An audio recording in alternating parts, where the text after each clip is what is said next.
All right, guys, good morning. Good morning. Welcome aboard to the Morning Note. My name is Carlos Garcia, founder and CEO of GAR Capital. It is Tuesday, April 25th, 2023. Thank you so much for taking the time out of your day this morning and every morning at 9 a.m. Eastern Standard Time here on our YouTube channel.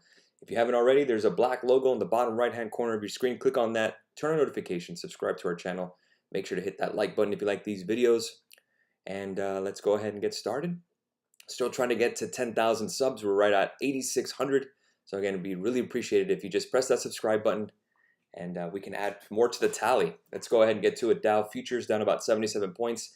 NASDAQ down about 55. S&P down about 0.44%. Again, very choppy. S&P closed green yesterday, if you guys remember. Not much happening there. Russell 2000 is down about 0.91%. Crude oil is down about 1%, about 77.94 a barrel now. $2.61 for gasoline futures down about 0.52%. Gold futures are up 0.13%. Silver futures down about 1.47%. 10-year treasury yields down 3.428. Wow, big drop today. Dollar index is up 101.56, up about 0.21%. Volatility index, the VIX, is at 1764, up about 4.44%. I just tweeted something about it that really since Wednesday we've had higher highs and higher lows. We do have a gap to fill. We actually filled that another gap yesterday, 1690. So let's see if we get there this morning. Another day, another dollar. That's right, Zoom Balloon. Glad to have you on board, man. Euro dollar down 29 pips, 110.17. Dollar yen down about 40 pips, 133.86. Pound dollar down about 0.59. 59 pips. 1.2424. So the dollar is leading the way. Bitcoin futures, I don't have a quote on it, but I have 27,400. Maybe it's flat. 1823 for Ethereum, down about 0.49%. When it comes to crypto and Forex, I mean, as of right now, guys, not much going on. So let's go ahead and start with S&P 500 futures to kind of give us an idea of what's happening. And again, it's been pretty much all quiet in April. Pretty much that's where we are. Very, very quiet, very, very choppy. The level we're looking for, as repeated yesterday, if we're looking to short, we are now near or bouncing off the 20-day moving average. 4120 was my level, but again, as time progresses and as the stock price goes higher, or the price of the index itself, the moving average goes higher. We're sitting right at that 20. Guys, if we start breaking down below that, it starts to get very, very interesting, especially in a seasonally weak May. The problem is that a lot of people are bearish too. S&P 500 futures positioning is very depressed, excuse me, to the downside. Most bears really since what, 2011? Last time I think we had a debt crisis or something like that. So that's kind of the only thing that scares me in terms of going all in on a short, or not all in, but looking to short everything or short something. You're still holding on to that 20 days. So again, we're just kind of just watching that closely. Today is a very big day. We have Microsoft reporting after the bell.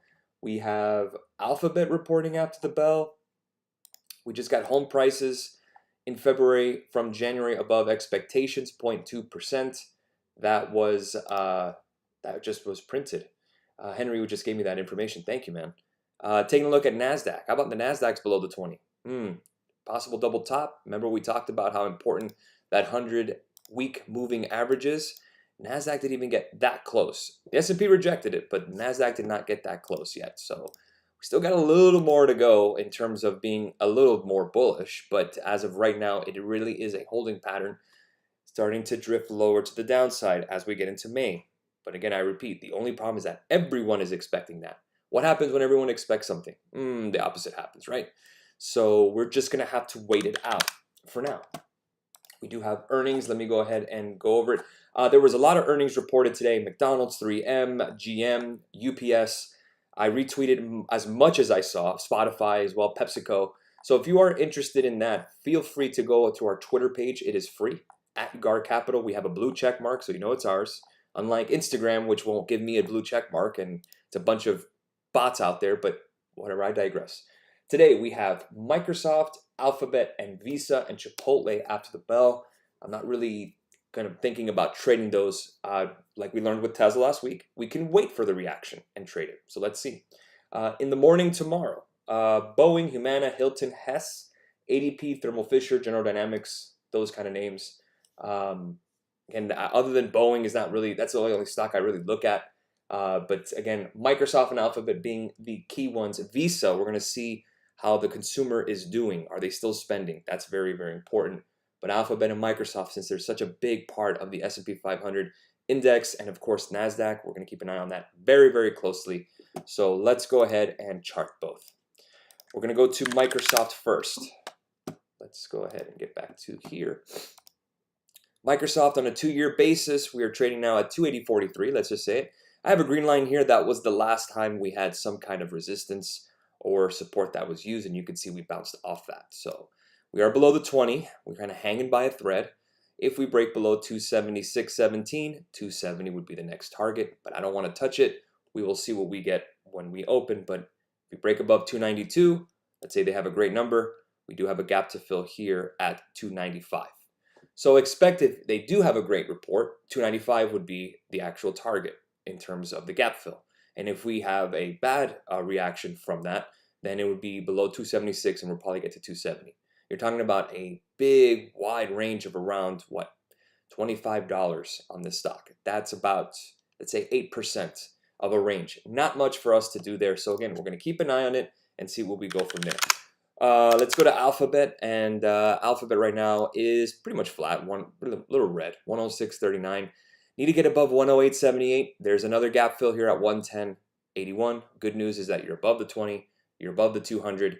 That's still better than where Microsoft is in terms of moving averages, since Microsoft is below the 20. So even though Microsoft is performing better for the year, at least Google, at least in short-term momentum, has a better upside potential than Microsoft. So again, if you were the type of person that said, hey man, I want to trade earnings, what would I do? I would say Google would probably be the best one to go long, and Microsoft would be the best one to go short, if that was the case. Microsoft is leaning more to the short side, Google is more leaning to the long side. So that's kind of where we are.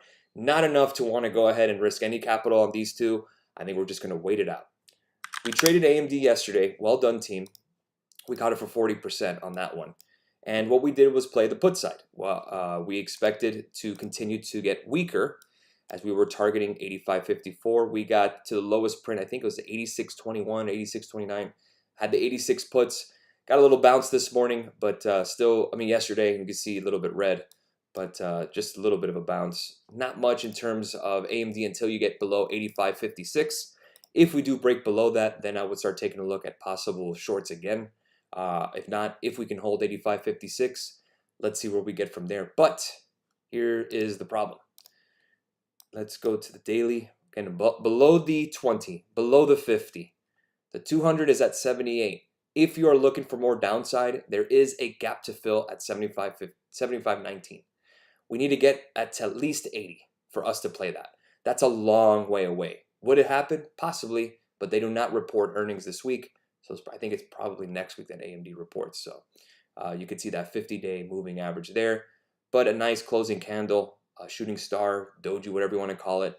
We could get a little bit of a bounce on AMD. So I'm glad we got out of those puts. Well done. The market doesn't even give us a chance to hold overnight. But that's where we are. At least we caught it. Tesla, I went ahead and went short again on Tesla. As you could see, I tweeted about it on Twitter as well yesterday. Pretty much hanging by a thread, guys. Once 158.38 breaks, then we're going to start seeing that gap fill here on the daily at 146.29. This is the 4-hour to give us a little more context. But I expect more weakness from Tesla. There was a headline that they're cutting more prices on their models. There is no official word. It's just a word from an analyst. I don't know if they did or they did not. That's all I got in terms of the news for Tesla. They are down this morning, trading about 160, down about $2 this morning on this trade, on this stock, excuse me. Amazon, I have Amazon calls. If you guys remember, I talked about those 110 strike. We got that break that I wanted above the 200, and then we flipped immediately. That's kind of been the risk here, is just the reversals. Got as high as 109.23. I was up about 10% and then came back down. We've been kind of sliding around here. Let's see if we can hold above 105 for Amazon.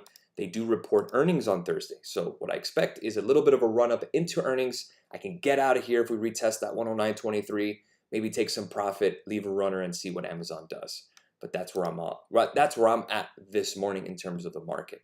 In terms of the volatility index, again, we talked about that gap fill. Each gap has been filled for the most part. So again, I expect a little bit of a bounce this morning, especially with the at least a little bit of a bounce this afternoon or today, as the VIX will probably fill that gap just like yesterday. So all choppy, all quiet on the Western front, at least for now. We just have to wait for earnings as they come in. Was there a catalyst behind Coin's slide yesterday? The word is that Coinbase may be leaving the United States in terms of operations. I don't know where they're planning to go, but again, Coinbase is really just based on Bitcoin and crypto. If crypto goes up, Coinbase is going to go up. If crypto goes down, Coinbase is going to go down. It's a proxy. That's about it. It's a broker that I use personally. It's a stock that I own personally, and it's absolutely getting cratered. But so has crypto. We need to get above 35,000 on Bitcoin and above 2,000 in Ethereum and sustain above it for Coinbase to give us any kind of action. In terms of Coinbase, the stock itself, are we willing to trade this name? We could if we expect more downside. If I see that dollar creeping up a little higher, we know that's going to affect commodities and it's going to affect crypto. And again, we're right here at the 100-day moving average. If we break below that, we do have a slight gap to fill. Oh boy, on the daily at 33.67. We could definitely retest those lows from March. Let's see, 33.67, or let's say 33.80. That's your gap fill. Seems about right. Yep, that seems about right. So the question here on Coinbase is that if it can stay above the 100, if it does not, guess where we're going? We're going right here. And we could short it all the way down and make some money on it. That's pretty much all we can do at this point, is just play it as it lays. You know, whatever the cards we get, we're going to go ahead and trade them the way we can. Uber and Palantir. Let's go and take a look at Uber. Uber chart on the daily. Again, daily chart is important. We're above the 200. We do have a golden cross since December. We are still below the 20, so momentum is pretty much sideways. Problem with Uber is that if it doesn't hold the 100, we got the 200 right there at 29.22. The good news is that Uber is still at least in somewhat of an uptrend. In terms of edge here, you'd have to really go, if you wanted to go long, about 33 or 20 to go long, and to go short, 29.21 or below. But not a lot of edge there. Let's go to Palantir. That's a name that I watch constantly for trades, and we trade that name. We're right at the 200-day. Got a couple of gaps to fill to the upside. There's one here at $88.71. If we can break 834, maybe we can give it a shot. But we need to get above the 20 on Palantir. I don't know the day that they report, but I'll keep an eye on them. Those are my alerts. If we're taking a look at some downside risk, we need to get below the 100-day moving average so we can swing that. But in terms of the market, since it's so choppy, I already had AMD hit. I got 2 more trades open. I think if I catch those 2, depending on the reaction and depending on the market action, that might be it for the week. We'll see what we get. But in terms of market action, it's just not a lot to be seen. It seems that everyone's kind of in a holding pattern right now, and that seems to be normal. But again, May, seasonally weaker, but everyone's short. What can we get? That's kind of the deal. We don't know, and we just have to kind of react. Can't really predict anything until we start breaking some alerts. So other than that, that's where we are, guys. I wish I had more information for y'all, but again, it's really just a choppy session. Choppy yesterday and maybe choppy today as we get Microsoft and Google or Alphabet reporting after the bell. So it's going to be important to see what those 2 big mega cap tech names report. I want to see those. I want to see that guidance. And let's see how much times Microsoft uses the word AI in their reporting. Pretty smart if they do, because that'll boost the stock price up. Have a great rest of your morning. We'll catch you guys tomorrow for the morning notes. And we'll see you guys on the Discord channel. Have a great rest of your day. Let's make it a great trading Tuesday. See you then. Cheers.